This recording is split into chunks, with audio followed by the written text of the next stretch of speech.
Assalamualaikum sahabat semua, kembali lagi di channel saya Asih Manja 14.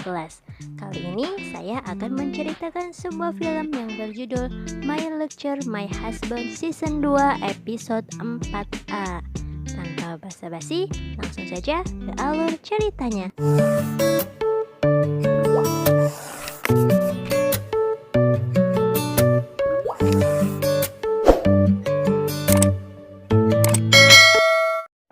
Sesampainya di kampus, Arya buru-buru ketemu Profesor Gunawan.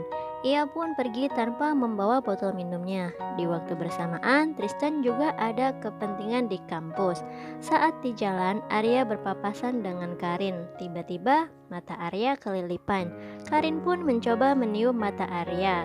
Sayangnya Inggit melihat itu semua dan beranggapan lain. Inggit pun langsung pergi meninggalkan mereka. Arya yang melihat Inggit, ia berusaha mengejar Inggit. Tristan juga melihat Inggit yang sedang marah ke Arya. Kemudian Karin bertanya apakah Inggit baik-baik saja. Arya pun menjawab kalau Inggit baik-baik saja dan Arya kembali mengejar Inggit. Inggit pun berhenti dan memberikan air minum Arya yang ketinggalan dan langsung pergi lagi. Di kelas, Iim, Rara, dan Andre bertanya-tanya kenapa Inggit belum sampai juga. Inggit berniat masuk ke kelas, namun ia masih marah ke Arya. Inggit pun bolos kelas. Arya tetap mengajar di kelas tanpa adanya Inggit. Di sisi lain, Inggit sedang menyendiri di kantin. Tiba-tiba ia melihat cewek dan cowok yang sedang ribut, di mana ceweknya minta diperhatikan namun cowoknya sibuk dengan pelajarannya sendiri. Inggit pun mendatangi meja mereka.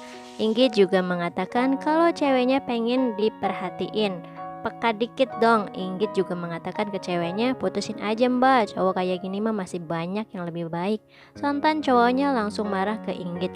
Beruntungnya ada Tristan yang menenangkan hati cowok itu. Tristan pun langsung mengajak Inggit untuk menenangkan diri.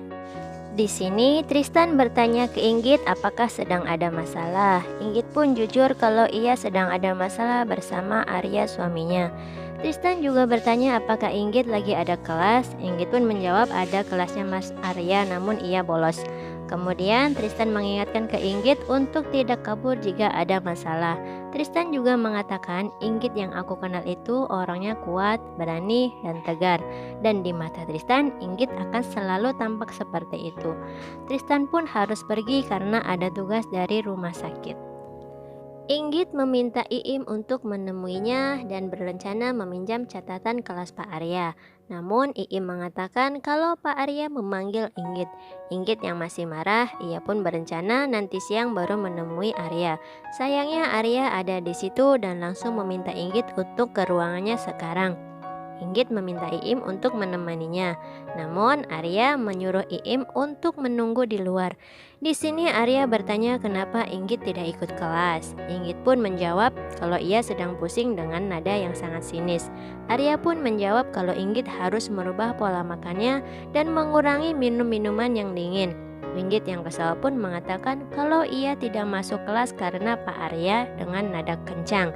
Iim pun berusaha menutupi orang-orang yang mendengar teriakan Inggit. Tiba-tiba HP Arya berbunyi karena Karin menelpon. Inggit pun semakin marah dan meminta Arya untuk terusin Karin aja. Lalu Inggit pun langsung pergi. Arya berusaha menghentikannya, namun Inggit tetap pergi karena emosinya yang sangat besar.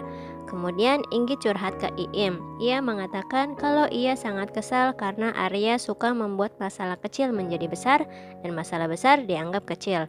Iim pun bertanya maksudnya gimana ya?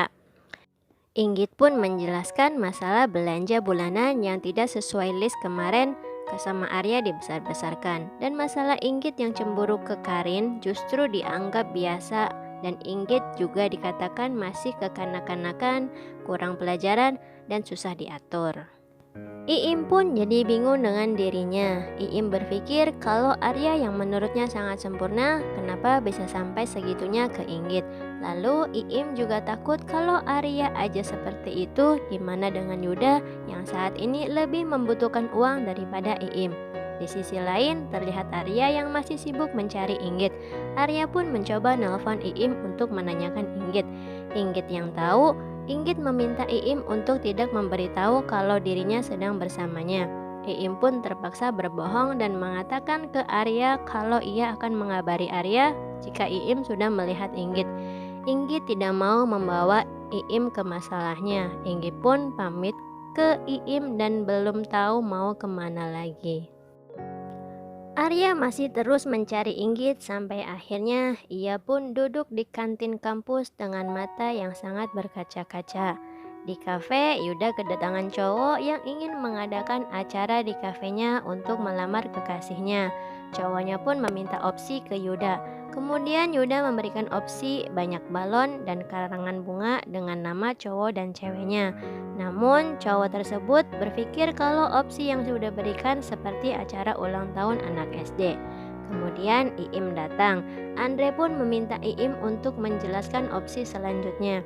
Iim menjelaskan kalau menurut Iim dulu ia ingin dilamar dengan special dinner, di mana meja didekor dan ada alunan musik di sampingnya. Dan tidak lupa juga dengan cincinnya dan cowoknya harus mengungkapkan perasaannya ke ceweknya dengan sangat romantis. Cowoknya akhirnya setuju dengan opsi yang dijelaskan oleh Iim dan deal akan menyewa kafe Yuda. Yuda pun bertanya ke Iim, kok dulu siang? Emang sekarang Iim gak mau dilamar? Iim pun tidak mau menjawab dan izin ke toilet. Terlihat Arya yang terus memikirkan Inggit. Tiba-tiba Karin datang dan bertanya sedang apa Arya di sini. Arya pun mengatakan kalau ia sedang mencari Inggit. Arya juga mengatakan kalau ia sedang ada masalah dengan Inggit. Karin pun memegang tangan Arya dan mencoba menenangkannya. Karin juga menanyakan selain Arya siapa yang dekat dengan Inggit. Sekilas Arya pun langsung terfikir dan Arya pun langsung izin pergi ke Karin. Film pun bersambung. Sampai jumpa di episode 4B. Assalamualaikum.